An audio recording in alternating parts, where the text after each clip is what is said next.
우리가 지난번에 작년 연말부터 이렇게 총선 전망을 계속 해왔는데 아마 비슷하게는 같지 않나 싶고 22대 총선이 남긴 과제입니다. 그래서 우리가 잡은 게 공천제도와 선거제도 측면에서 한번 바라보자. 이번 총선은 뭐 결국 윤석열 정권 심판이 모든 걸 좌지우지하는 하나의 결과가 나왔습니다.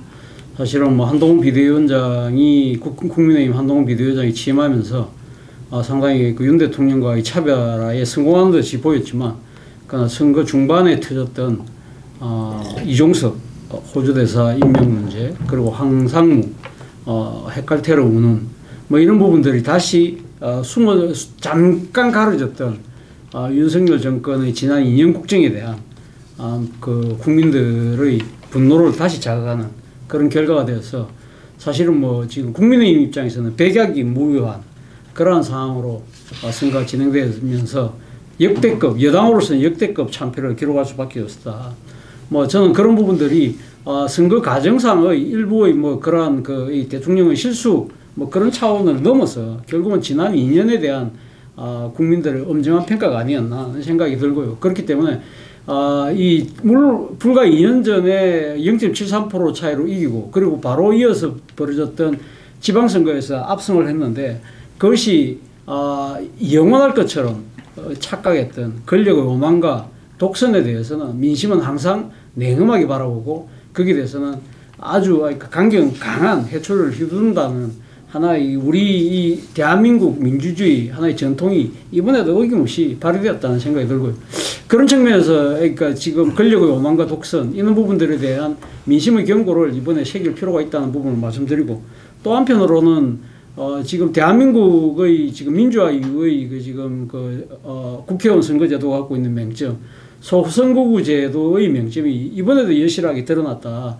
사실 지금 이 민주당이 야당으로서 역대급 압승을 하긴 했습니다만 사실은 지난 4년 전에 비해서는 국민의힘과의 표차가 오히려 줄어들었던 그러한 상황임에도 불구하고 의석수는 그때와 거의 별 차이 없는 상황이 됐다. 이런 부분들은 지금 이 소선거구제도가 갖고 있는 이 막대한 사표가 지금 발생하는 부분들 그리고 지금 민심을 그대로 이 지금 의석수에 연결시키지 못하는 이런 문제점들이 또다시 불거졌고 그 상황 자체가 더 심각하게 가고 있는 것 아닐까. 그리고 또 특히 이번 그 지역구 선거와 함께 병행되었던 비례대표 선거에서도 4년 전에 우리가 봤던 정말 코미디 같은 장면들 이 위성정당을 통한 꼼수가 이번에 또다시 활개칠 수밖에 없는 그런 상황. 그리고 그 과정에서 조국혁신당이라는 당이 또 이래 상당한 돌풍을 일으키긴 했습니다만 어쨌든 이 제도가 갖고 있는 이 잘못된 부분들에 대한 이 지금 어떤 식으로 바로 잡아야 될 것인가의 부분에 대한 숙제도 아울러 남겨준 총선이 아니었나 생각이 듭니다. 부동산하고 민생이 좌우했다. 다만 중간에 국민의힘이 약진하는 것처럼 보였던 건 일종의 신기루였다 이를 봅니다. 그래서 이번 선거를 좌우한 것은 결국은 수도권 122석이 이제 119대 103으로 끝났죠. 19대 103으로 끝났잖아요. 그게 선거의 결과를 그대로 반영하는 거다라고 봐야 될 것 같고, 자 이번에 이 선거에서 지금 공천제도라는 부분에서 보면 과거에 상임시 때는 공천 물갈이가 한 30%에서 40% 사이가 되고 그 이후에도 좀 되고 있는데 그때는 이제 밖에서 물갈이 시키는 사람들이 국민의 공감대를 좀 받을 수 있는 사람들을 여야가 데려왔는데 이번에 보면 이재명이나 저 국민의힘이나 똑같이 자기 측근들을 공천 물갈이 대상으로 다 집어넣었다는 거죠. 그래서 공천을 중앙당에서 공천관리위원회를 해서 가는 방법을 저는 근본적으로 고쳐야 된다. 그래서 공천에 중앙당이 관여하지 못하도록 만드는 것이 맞다라고 봅니다. 이제 아예 제도를. 그래서 그게 될지 안 될지 모르지만 공천에 중앙당이 관여하는 한은 한국은 이제 그야말로 이 헤게모니를 지닌 오너가 대부분 지 신복들이나 지 측근들을 공천하는 방식으로 가서 솔직히 말하면 한국 정치가 한 30년 전보다 후퇴했다 이렇게 보고 있습니다. 그러니까 정말로 청렴하고 괜찮은 세물이 아부하지 않고 어느 날 가만히 길을 가는데 발탁이 돼가지고 출마해라. 이런 일이 거의 없다는 거죠. 길거리 캐스팅이 없어졌다는 겁니다. 그러니까 이게 한국 정치가 패거리주의가 강화되고 있는 거의 완결 단계다 이렇게 보고 있고요. 그 다음에 선거제도는 지금 이 민주당이 수도권에서 지난 21대, 22대 다 압승을 했어요. 그러니까 작은 표차, 4, 5천 표 이런 안팎으로 수도권 대부분을 압승할 수 있는데 민주당이 아마 이 선거제도에 대해서는 절대 안 바꿀 거라고 이렇게 좋은 제도가 있을 수가 없어요. 그래서 궁극적으로 선거제도에 대해서 사표를 방지하고 국민의 어떤 의사를 제대로 반영한다 이러려면 이제 다당제를 통한 중선거구제 이런 스타일까지 가야 되는데 과연 그게 지금 실제로 되겠느냐? 저는 거의 불가능하다. 그래서 이런 지금 왜곡된 선거제도가 그 상당 기간 지속될 수밖에 없다 이렇게 생각합니다. 국민의힘이 108석을 했는데 뭐 참패라고 하지만 선거 직전으로 보면은 108석이라도 한 게 다행이다 싶을 정도로 그런 결과였습니다. 근데 이제 이번에 선거를 전체적으로 보면은 세대 간의 대결 구도가 상당히 많이 드러났다. 그나마 국민의힘이 부산 그리고 수도권에는 서울 지역 이런 곳에서 몇몇 예상보다는 조금 낮게 확보를 했는데 그 지역의 가장 큰 특징이 뭐냐면 고령화된 중산층 거주 지역입니다. 특히 이 부산권 지역의 고령화는 굉장히 심각한 곳이에요. 그러다 보니까 이번에 뭐 중간 평가로서의 그거는 기본적인데 그 이면에 깔려 있는 40, 50대와 65세 이상의 이 대결 구도에 되고 노인 세대 기반으로 한 국민의힘이 참패를 했는데 그나마 최악을 면할 수 있었던 것은 서울 고령 인구가 있는 지역 중산층 아니면은 부산의 그쪽 지역에 이제 이 고령화된 지역 여기서 그나마 이제 선방을 했고 이것은 결국은 지난 대선 때 이준석 대표가 이 노인 연령 갖고는 40, 50대를 못 이기니 2030 세대하고 세대 포위하자라는 그 전략이 해체가 됨으로 인해서 이런 결과가 왔다. 뭐 이번에 뭐 공천 문제의 문제점은 다 잘할 겁니다. 뭐 어쨌든 그 당의 공천 그 시스템이 불합리하더라도 좋은 사람을 공천을 줬으면은 뭐 큰 비판을 덜 받을 겁니다. 근데 공천 전후에서 저희가 FGI 조사하면서 거기 일본 국민들한테 물어보면 국민의힘이고 민주당이고 말할 것도 없이 지금 각 양당의 후보들이 뽑히는 그 후보로 되는 사람들에 대해서 인물 평가를 해보면은 아주 심하게 표현하는 거는 이런 그 방송에서는 부적절한 용어이기 때문에 내가 쓸 수는 없고 결론적으로 하면은 국민들의 평균적인 수준, 평균적인 가치보다도 못한 사람들이라는 게 그 국민들 그 FGI 참여자들의 의견이에요. 그러니까 이게 문제가 되는 거죠.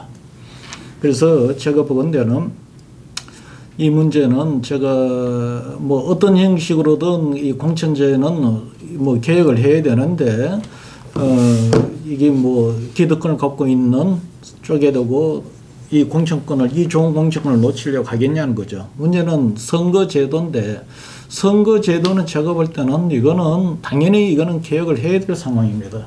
지금 올해 보면은 이게 최경희 정도 민주당이 지역구에 대고 50.56%를 득표를 했고 국민의힘이 45.08을 했어요.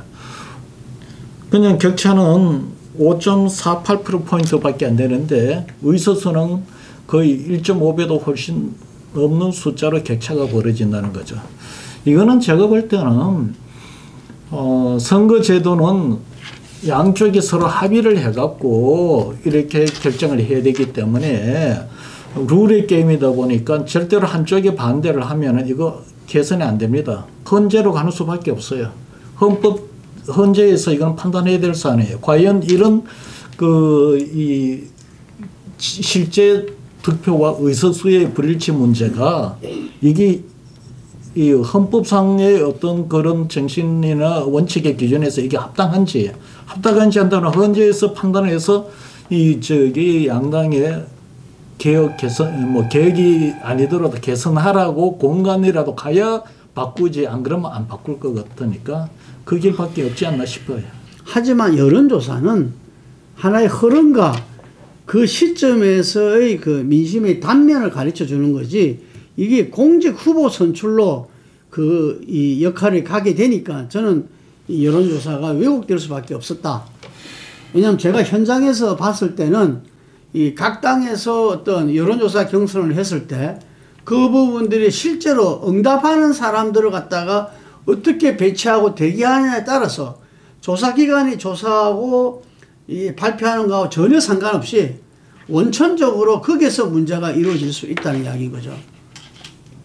사람들이 여론조사가 워낙 홍수니까 대답을 잘 안 합니다. 그러니까 각 후보들이 어떤 문자로서 여론조사 응해달라는 막 홍수처럼 남발했지 않습니까?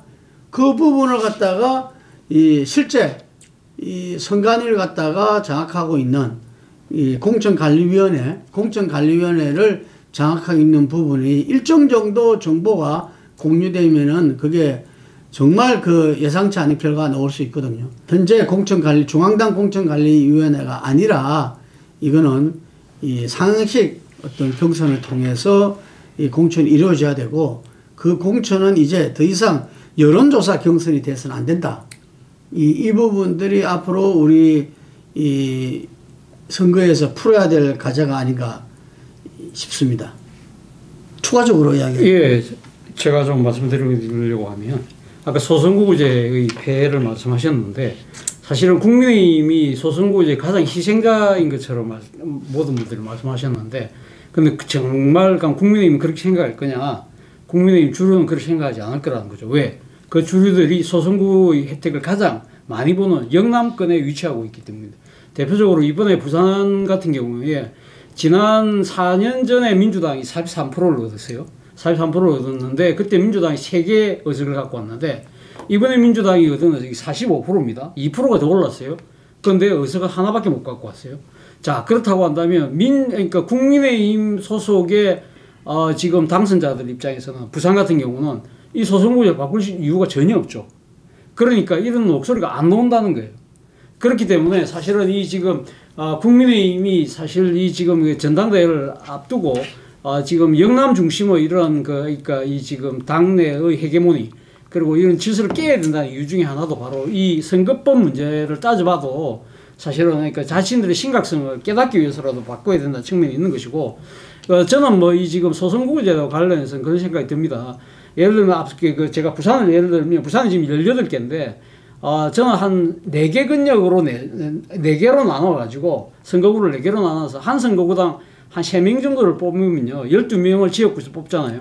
나머지 6명은 근역별 비례대표를 통해서 뽑는, 그래서 근역별 비례대표에 플러스 알파로 뭐 스페어제대 같은 걸 넣어서 그런 식으로 바꾸는 거. 그러니까 부산 같은 대도시는 그러니까 이 중선거구로 가고, 그리고 지금 이 농촌 같은 경우는 소선거구제로 가는 이런 지금 복합적으로 하는 것도 하나의 방법이 아닐까라는 생각이 들고요.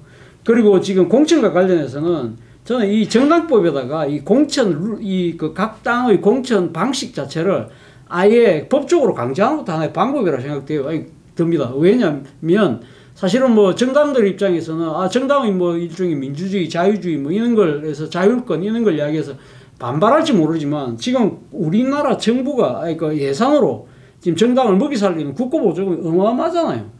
그렇다고 한다면 거기에 대한 공적 책임을 정당이 질 필요가 있는 것이거든. 특히 이 지금 특정 지역의 정당의 공천은 바로 당선하고 이어질 수밖에 없는 그런 정치적 구조라고 한다면 정당 내의 그러니까 이 공정한 경쟁 그리고 민주적 원칙 이런 부분들이 사실 법적으로 저는 그러니까 보장될 필요가 있다. 그래서 예를 들면 지금 일정 비율 같은 경우는 근역별로 이 상향식 공천을 한 80% 내지 90% 하고, 그러니까 부득이하게 한 10% 정도 내지 15% 뭐 20% 정도는 전략 공천을 할 수 있도록 하고, 그 대신 상향 공천은 앞서 말씀하신 것처럼 여러 당이 각 당이 같이 한꺼번에 그러니까 이 지금 경선을 하는 식으로 그러니까 이 제도를 바꾸는 것이 어떨까 하는 생각이 들고요.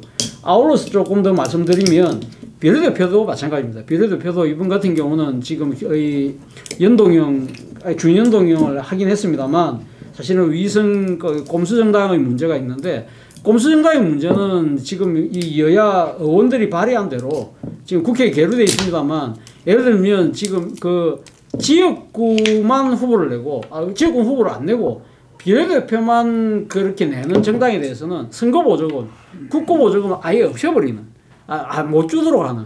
그래서 일정 비율, 그러니까 이 지금 비례대표 공천을 하는 그 일정 몫 이상의 지역구는 반드시 내도록 하는 그런 식의 그 강제할 필요가 있는 것이고요. 그리고 또 하나는 비례대표 같은 경우는 여전히 지금 실권자들에 의해서 순번을 다 이렇게 정하고, 그 사실상 그 추인을 당내의 여러 가지 뭐 대의원인 그러니까 뭐 중앙위원회나 이런 데서 추인을 받는 형식이 아니라 지금 말 그대로 지금 그 공직선거법이 규정하고 있는 민주적 심사 절차, 민주적 투표 절차를 좀 더 강하게 강제를 해서 당원과 시민들이 순번을 정하는 그러한 것도 법제화 필요가 있지 않나 생각이 드는데, 이러한 부분들이 각 당의 정치적인 그 이해와 바로 직결되어 있기 때문에 과연 이것들을 할 수 있을까라는 상당한 또 회의심이 들긴 합니다만, 이런 식으로 더 이상 안 된다는 부분을 폴리유스가 앞장서서 계속적으로 좀 여론화 시켜줬으면 하는 바람입니다. 여론조사 회사에서는 공천 경선에 여론조사를 안 들어가면은 여러 가지 좀 이렇게 비즈니스가 문제가 될지 모르겠는데, 지금 현재 여론조사로 이 정당의 이 경선을 하고 있지 않습니까? 그건 어떻게 보십니까? 여론조사가 지금 이제 그 동원해서 여론조사에 대응한다 이건데요. 사실은 그거 정확히 하면 범죄 행위예요. 여론조사 기관에 놓고 보면 업무방해고, 실제 당의 경선관리위원회에서 보면은 그거는 불법 선거예요. 근데 내가 이야기한 게 그런 행위에 대해서 관리 감독하는 데가 완전히 사각지대가 돼서 선거 여론조사 심의위원회는 거기를 뭐라고 하면은 그거는 각 당의 후보를 결정하는 여론조사는 자기네들 관여할 바가 아니라고 하고 빠져버리고, 당의 경선관리위원회는 어떤 식의 얘기하면 그것도 실력이다는 거예요. 그것만이 동원을 해야 할 수 있는 것도 실력이고, 그렇게 해야 나중에 본선에 가서 이길 수 있지 않냐, 뭐 이런 식으로 가다 보니 뭐 이런 솔직히 난장판이 되어버렸습니다. 제가 보건대는 그래요. 지금 이전에 그런 모델이 있었는지 모르겠는데, 동일한 날 자기가 지지하는 정당의 후보를 지지할 수 있는 투표권을 하나를 주면은 어차피 그 다른 당의 후보를 선택 못 하잖아요. 그렇게 해서 제가 볼 때는 차라리 지금 상황에 이런 난장판을 해결하는 방법은, 두 분이 아주 좋은 이야기를 하셨는데, 동일한 날 자기가 지지하는 당의 후보를 이 공천 이름을 어떻게 붙이든 공천 투표로 하든 어떻게 하든 그런 식으로 이거는 제도를 이제는 바꿔야 된다. 저도 개인적으로 여론조사 일을 하고 있지만은 여론조사로 후보를 결정하는 거는 내가 볼 때는 이거는 아니다. 나는 애당초 이거는 나는 뭐 그렇게 동의를 안 했던 거니까요. 그리고 두 번째는 이제 문제는 이런 식으로 여론조사를 동원해서 조사를 하다 보니까 일상적인 여론조사에까지 공해가 생겨요. 그래서 이것이 여론조사의 원래 기능이라는 게 있습니다. 국민의 여론 공론화시키는 건데, 그것도 힘들게 만드는 이런 그게 있어서, 저로 봐서는 굳이 비즈니스를 놓고 본다면은 오히려 후자 기능이 강화가 되면은 더 큰 비즈니스의 여지도 열리기 때문에, 공천에 여론조사 반영하는 거는 나는 개인적으로 뭐 없애는 것에서 동의하는 편입니다. 저는 제가 봤을 때 여론조사가 뭐 대체로 뭐 그 추세를 반영하기도 하겠지만은, 여론조사를 공적으로 컨트롤해서 그 데이터를 수집하는 과정, 뭐 표본 이런 부분들을 지금 통제하는 부분에 대해서 시스템이 없는 상황에서, 법적 강제가 전혀 없는 상황에서 여론조사를 통해서 공천 후보를 결정하는 것은 저는 문제가 있고요. 좀 한국이 좀 원론적으로 돌아가서 그 당의 당원 생활을 갖다가 오랫동안 한 사람, 즉 선거 때 들어온 사람이 아니라 오랫동안 하고 당비를 낸 사람으로 한정을 해서 좀 복잡하고 귀찮더라도 그런 사람들이 투표를 해서 지역의 후보를 뽑는 것이 맞다라고 보고 있습니다. 그래서 그런 것들을 갖다가 이제 시도를 해야지, 그런 부분에 대한 시도를 갖다가 하지 않고 현재 형태로 자꾸 편의로 후보를 뽑는 방법은 옳지 않다. 그래서 미국 같은 경우에는 그 오픈 프라이머리라든지 뭐 어떤 형태로든 코커스라든지 형태로 하잖아요. 한국도 그렇게 가야 된다고 보고 있습니다. 사실 전 세계 어디에도 당내 그러니까 경선을 여론조사로만 하는 경우는 저는 들어본지를 못했습니다. 한국 말고. 사실 미국 같은 경우도 보면 지금 오픈 프라이머리나 코커스 같은 경우 직접 가서 투표를 하잖아요. 아니면 우편 투표를 하든지 그런 식으로 하는데, 우리나라처럼 지금 IT가 이렇게 잘 발달된 나라가 물론 부정의 개입의 소지는 있기 때문에 사실은 이 지금 모바일로 하기가 좀 한계는 있습니다만, 저는 사실 이런 부분들을 이제 우리가 마음만 먹고 하면 상당히 부정을 상당히 차단할 수 있는 상황으로 온라인 모바일을 통해서 사실은 당원들이나 시민들이 직접적으로 투표할 수 있는 방안도 얼마든지 모셔갈 수 있거든요. 그런데 그런 부분들에 대해서 지금 아무도 편하게 지금 여론조사 이 경선을 통해서 하는 부분들이 사실은 그 2002년도에 그때 정몽준 노무현 정몽준 단일화에서 시작된 거 아닙니까? 그때만 하더라도 사실은 이 모바일이 없었기 때문에 불가피하게 그렇게 할 수밖에 없었지만, 이제는 사실은 지금 우리가 은행 거래 같은 경우 자기 인증 제도를 얼마나 지금 철저하게 하고 있습니까? 그렇다고 한다면 이런 걸 조금만 더 원용을 해서 하면, 저는 사실은 이 여론조사 그 제도를 통해서 후보를 선출하는 방식, 이거는 정말 위험한 방식이라는 생각을 합니다. 그러니까 뭐 상업적인 이해를 떠나서 저는 이건 민주주의의 건강을 흔들 수도 있다는 측면이 들기 때문에, 사실 이 발달된 이 우리 모바일 기술을 좀 이렇게 접목을 시켜서 좀 더 공정성과 그리고 뭐랄까 이 시민들에게 이 참여를 유도하는 민주성을 확대할 필요가 있지 않나 생각이 들어요. 저는 이제 그 부분에 대해서는, 여론조사 부분에 대해서는 다들 거의 같은 입장이고요. 근데 금방 차 교수님이 이야기했던 모바일 그 온라인 투표, 네. 제가 이제 그 속해 있는 협회 선거를 이제 온라인이고 이 모바일로 하고, 아마 대부분 지금 이제 그 직능단체 이런 데서는 다 모바일 온라인 선거로 다들 하죠.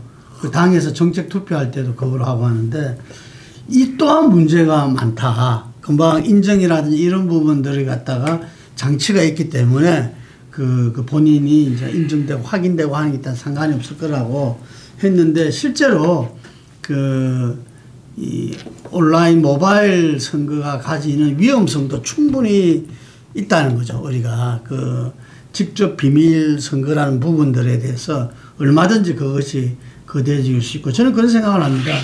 우리가 독재 시절에 그런 이야기를 많이 했어요. 민주주의는 피를 먹고 자란다, 이런 말 많이 했죠. 민주주의가 비용이 많이 드는 겁니다.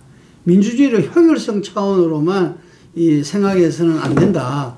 그래서 제가 생각할 때는 우리가 지금 당원들도 보면은 이 각 당이 대체로 보면은 이 권리당원, 책임당원에서 50%, 일반 그 국민 50%에서 이렇게 5대5로 대충 이렇게 이 공천 경선을 하고 있는데, 그 부분에서 과연 그 당원들이 진정한 당원인가 라는 부분들에서 우리나라는 당원 교육이 제대로 이루어지지 않고 있어요.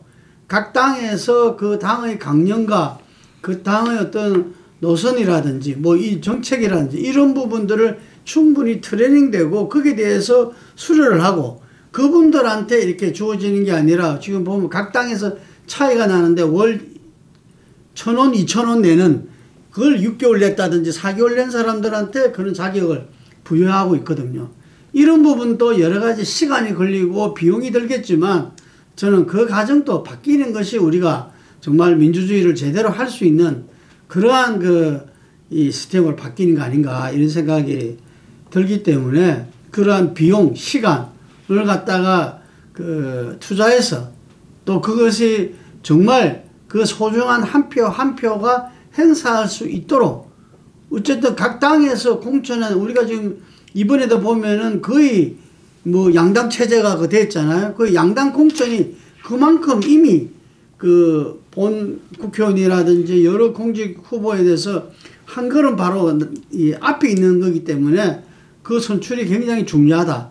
그래서 그 과정은 우리가 정치개혁 차원에서 좀 22대 국회에서는 심도 깊은 논의와 그 대안이 이루어지길 바랍니다.